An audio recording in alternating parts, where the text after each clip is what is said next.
heading for Grand Central Station. Come on aboard. Tickets, please. Right now, we're on the Hudson River line.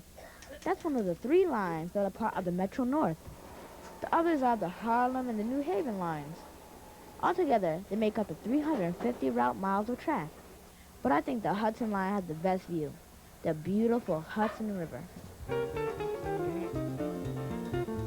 The Hudson line has been in service for over 150 years. Back in the 1950s, there were a few more comforts like dining room and table service. But one thing hasn't changed. People can still enjoy the beautiful view while they play cards and read on their way to the city. Well, while we're waiting, I might as well tell you a little bit about the history of the terminal before we get there. The terminal as we know it today was built between 1893 and 1913, and it cost $80 million. That's in 1913 dollars. Today it will cost $500 million. Before it was the Grand Central Terminal, it was the Grand Central Depot. 42nd Street was just a stop on the way to 23rd Street. The 42nd Street Depot was a 40-acre holding spot for trains.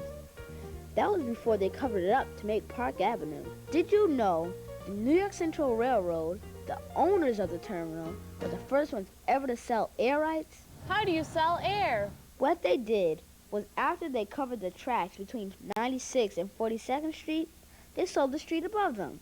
Today it's some of the most expensive land in the world. It's both sides of Park Avenue. Yeah, I knew that. Well, here we are, and it's time to get off. Now, this is where the story really begins. But first, I hope I can find my friend George. Can somebody please get me out of here? And that's going to be really tough because every day, 500,000 people pass through Grand Central on 550 trains a day. Maybe I can get some help. Have you seen my friend George? I'll page him for you. Paging George. Paging George. Marine looking for you. Where can George be? Well, in the meantime, let me tell you more about Grand Central. Grand Central has 123 tracks running 33 miles, 66 on the upper level and 57 on the lower. There are 31 platforms on the upper level and 17 on the lower. Is this part over yet? Making it the largest terminal in the U.S., or the Western Hemisphere, or the world, maybe even the universe. Well, maybe not the universe. That's amazing. But does anybody know I'm still down here? We're 90 feet under 42nd Street. Have you heard that New York was built on a rock? Well, believe it or not, this is that rock. And down here, directly under Grand Central Terminal, you will find the power room. In the old days, it was run by this turbo generator. But today, it's all modern. There is enough power here to equal millions of AA batteries. And one level below the power center is a place that reminds me of a sauna. And man, is it hot down there. This is where all the steam is distributed, not only to the terminal, but to the Metropolitan building above us. I have a steam-operated reciprocating fire pump. We've dated back to the 1870s. I have 2 Worthington air compressors that are 1912. Most of the rest of my pumps are 1909. It works better than any of the new machinery we own. It was built before standardization, and each machine has its own personality. You have to have a personal rapport with it. I do. But all things come to an end. This steam engine was taken out just a month ago. Upper level. All this power gets the trains going, but the control center keeps everything running smoothly. Well, here in this room, we watch over nearly 500 trains that come and go in and out of Grand Central Terminal every single day.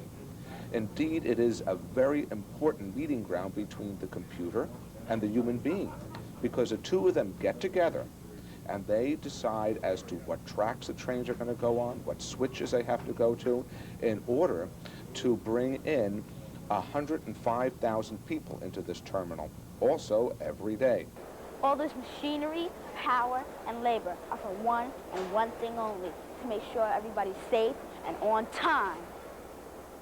There are over 10,000 panes of glass in this terminal, and I'm even walking on some right now. But if you think that's amazing, I'm going to take you to the clock on top of the building. Yeah, the big one. On top of Grand Central is the big clock. It is surrounded by the Greek gods, Mercury for speed, Hercules for strength, and Minerva for intelligence.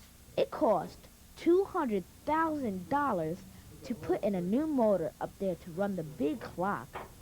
Man, this is amazing. I never knew a clock this big can have a motor this small.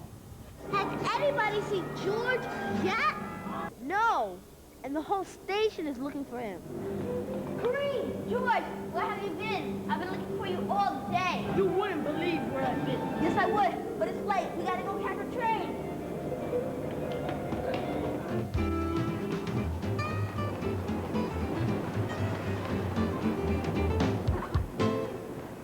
Next, the Coast Guard in New York Harbor. That's if Stephen hasn't fallen off the boat.